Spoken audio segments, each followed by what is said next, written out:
Sudah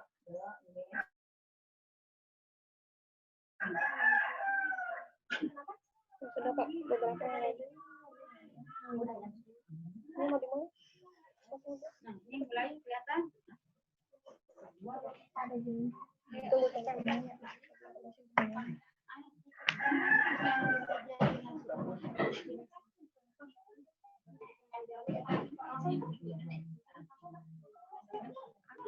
Baiklah teman-teman, kami membuka satu termin pertanyaan dari 2 orang penanya.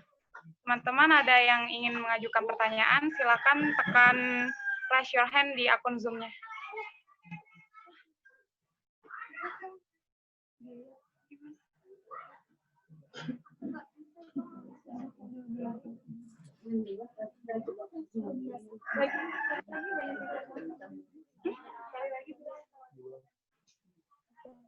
Teman-teman, bagi yang ingin bertanya, silakan tekan tombol raise your hand di akun Zoom-nya.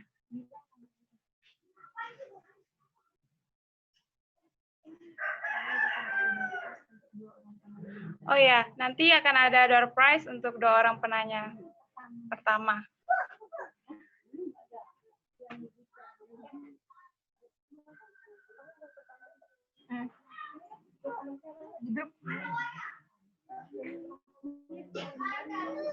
Tuh ada Putu Adi. Putu Adi. Mana? Mas Putu. Mas Putu, silakan sebutkan nama. Selamat pagi, perkenalkan nama Ibu Sardiasta. Ingin bertanya sedikit tentang masalah tadi. Tadi kan sudah dijelaskan masalah produk ya, produk yang dibuat itu kan terbuat dari alam semua. Sedangkan kan terkadang persediaan alam itu tidak sepenuhnya memenuhi kebutuhan kita. Semisal nih ada pesanan kayak gitu tuh, pesanan dodol atau apa, tapi bahannya itu tidak memenuhi gitu. Misal dia rumput laut, nggak selamanya kan bisa ada, misalnya tuh buah-buahan, nangka gitu, misalnya nggak ada gitu, tidak lagi musimnya. Gimana cara menangani biar konsumen tuh bisa memenuhi apa yang dia pinginin gitu, yang dia dapat, yang dia mau gitu. Paham nggak? Misal nih saya mau pesan dodol nangka, tapi nangkanya itu terbatas gitu. Ya. Gimana caranya biar saya dapat tetap nangkanya? Iya. Dodol nangkanya gitu. Ini pertanyaannya sangat bagus sekali. Ibu juga ingin selalu terjawab hal yang seperti ini ya. Jadi pengalaman Ibu, kalau kita UKM misalnya kan mikro, kecil, menengah ya tentu alat-alatnya terbatas. Jadi kalau kita udah menjadi UKM menengah ke atas tentu berbicara masalah modal. Nah, jadi untuk mengatasi sebenarnya hal yang seperti yang ditanyakan itu, yaitu modal. Kenapa saya berbicara modal? Kita memodali membeli alat seperti freezer, ya, freezer yang banyak banget, ada yang kapasitas besar. Nah, di situ ketika nangka murah, kita menyetok dia biar sampai setahun, sampai menunggu nangka musim nangka yang akan datang, stok kita masih ada ketika kita itu punya alat untuk menyimpannya, ya seperti tadi yaitu kulkas ya. Jadi buah itu di saat banjir, di saat musim itu tidak ada nilainya harganya, tapi di saat tidak musim mahal sekali.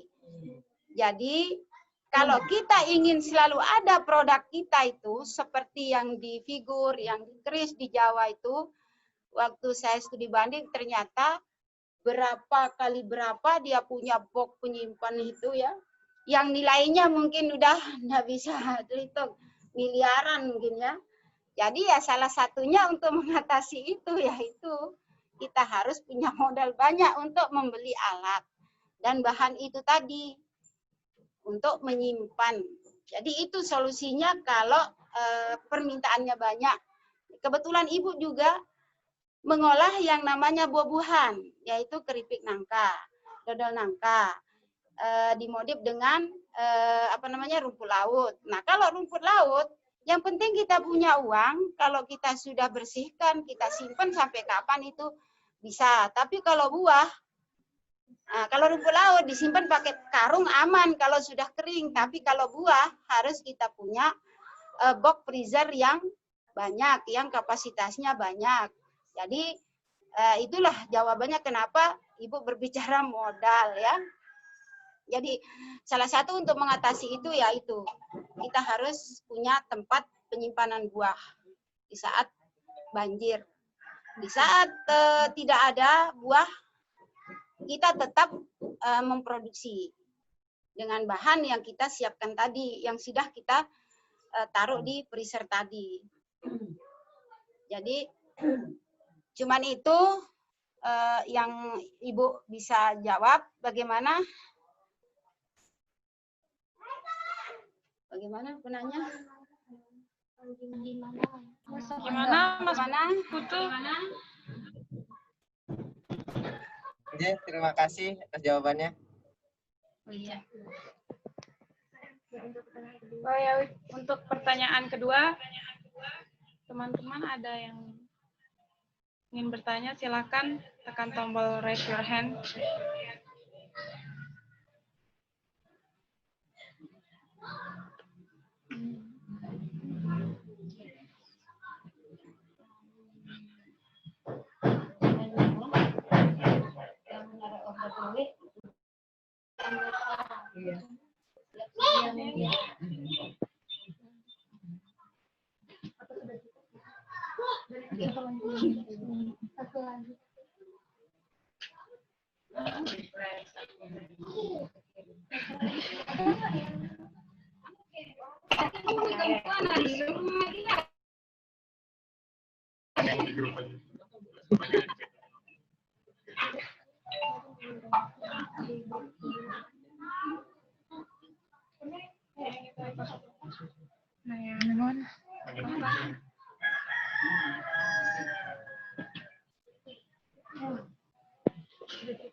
Oh ya, ini ada satu pertanyaan. Di saat memulai usaha, permasalahan yang utama sekali kendala modal. Bagaimana tips dan trik dari Ibu untuk mengatasi atau mencari sumber modal? Jadi jangan kita terlalu berpikir dengan modal kalau kita mau mengawali usaha ya. Pertama, tentu semua memakai modal. Tapi kita berpikir kalau anak-anak muda yang awal mau berusaha, misalnya contoh mau membuat keripik kan, berpikirlah alat-alat dapur orang tuanya itu pasti ada yang namanya ada panci kan, ada wajan, ada kompor, semua yang dipakai kan, itu kan memang kalau kita memulai awal berpikirnya itu harus beli alat-alat ini kan mengeluarkan uang. Tapi berpikirlah dengan apa yang ada di rumahnya dulu kita manfaatkan. Nah, itu kunci awalnya, pikir dulu apa yang ada di rumah itu manfaatkan, yang ada di dapur. Jadi untuk memulai itu paling kita butuh ya minyak, seperti bahan seperti buah, ini contoh ya, contoh keripik nangka, bumbu, terus kemasan. Saya rasa dengan modal 100.000 kalau alat-alat dapur orang tua sudah ada itu bisa berjalan. Kalau ini bagi pemula, karena dasar kemauan itulah yang menjadi modal awal sebenarnya. Dengan melihat yang ada, alat-alat yang ada di sekitar. Bagaimana, bisa ditanggapi?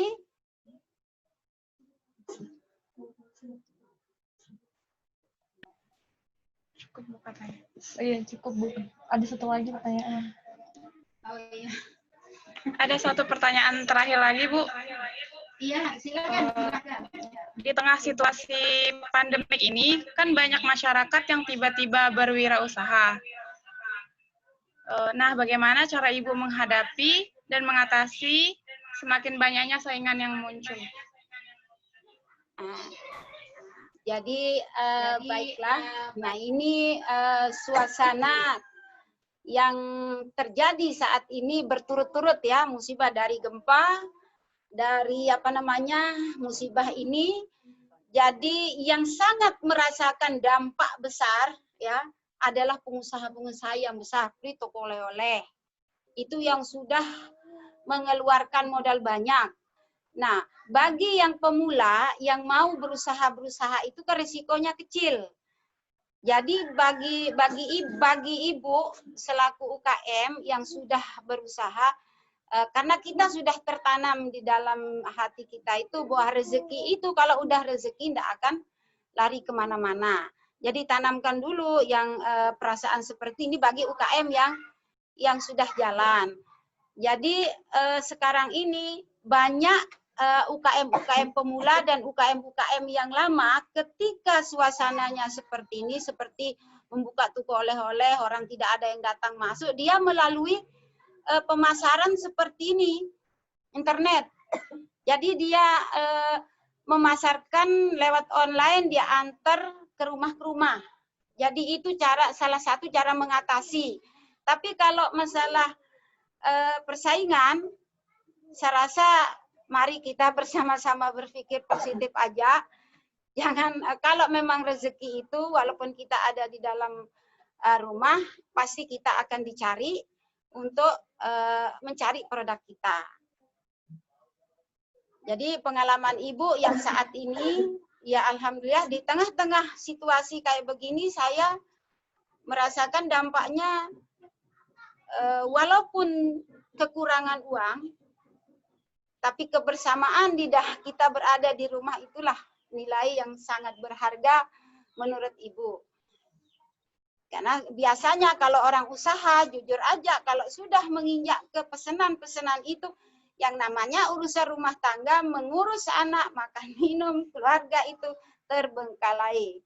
Tapi ketika ada kita disuruh diam di rumah kayak kemarin itu, benar-benar disitulah saya merasa merenung, ternyata ya seperti inilah rasanya ketika uang besar kita terima dan mendapat pas-pasan. Yakin di saat kita disuruh istirahat, istirahatlah. Di saat kita bekerja, bekerjalah. Jadi kayak sekarang, ya bisa dikatakan kita itu penuh dengan orderan. Ketika saya diminta mendadak sekian, kami siap. Karena apa? Kita sudah punya anggota-anggota yang siap untuk bekerja. Jadi gimana?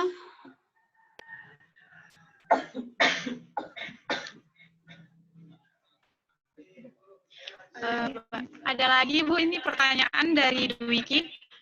Terkait rumput laut sendiri, apakah selalu mudah didapat? Melihat kondisi laut sendiri kan kadang baik dan kadang buruk.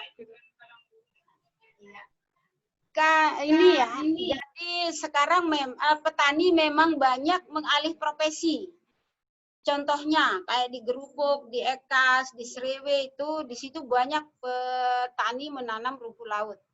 Tapi karena ada potensi lain yang menjanjikan, akhirnya dia beralih ke seperti itu, hal yang lain. Nah, tentu kalau UKM yang sudah punya langganan, yang sudah punya pasar, dia tidak putus asa, dia harus mencari tempat lain di mana yang tetap ada.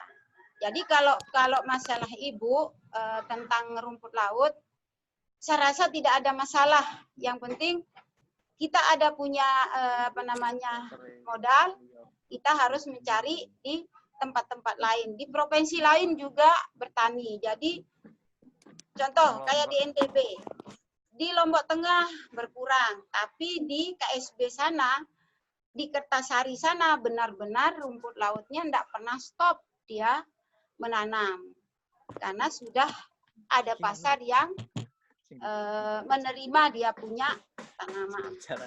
Nah, memang di saat-saat musim tertentu, ini pengalaman ibu membeli rumput laut. Di saat cuaca yang tidak bersahabat, terkadang kita itu mendapat rumput laut yang tidak berkualitas. Contoh, ada item-itemnya. Nah, di situ kita memahami bahwa petani itu kalau suasana tertentu dia tidak menanam juga. Tapi kalau suasana baik, dia tetap menanam. Karena mereka juga sebagai mata pencariannya. Jadi bagi pengusaha rumput laut, jangan khawatir. Rumput laut selalu ada. Tidak di Lombok Tengah, ada di Lombok Timur. Tidak ada di Lombok Timur, ada di Sumbawa. Ada di Dompu, ada di Timah. Dan ada di Lombok Utara. Lombok Utara kayaknya saya tidak pernah beli. Di Lombok Barat. Ya, di bagian Sekotong sana tetap ada. Jadi ini khusus berbicara yang ada di NTB. Nah, banyak juga yang di provinsi lain itu semua menanam. Karena bahan dasar rumput laut selalu dibutuhkan. Jangan khawatir. Bagaimana? Ada kepuasan mendengar tanggapan dari Ibu?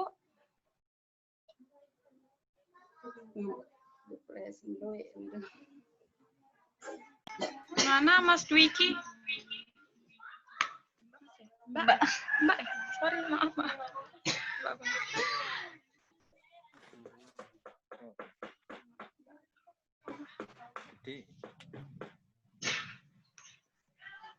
Jika tidak ada pertanyaan lagi,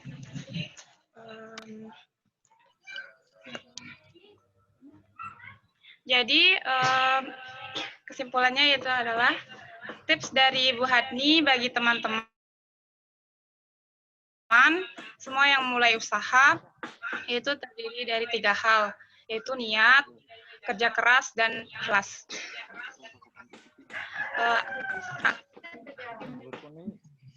Alhamdulillah kita telah sampai di penghujung acara.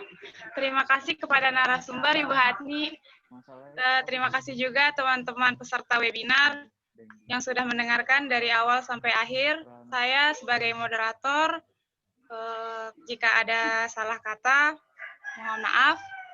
Semoga kita bisa mendapat manfaat dari materi yang disampaikan Ibu. Baiklah, wassalamualaikum warahmatullahi wabarakatuh. Waalaikumsalam. Teman-teman bisa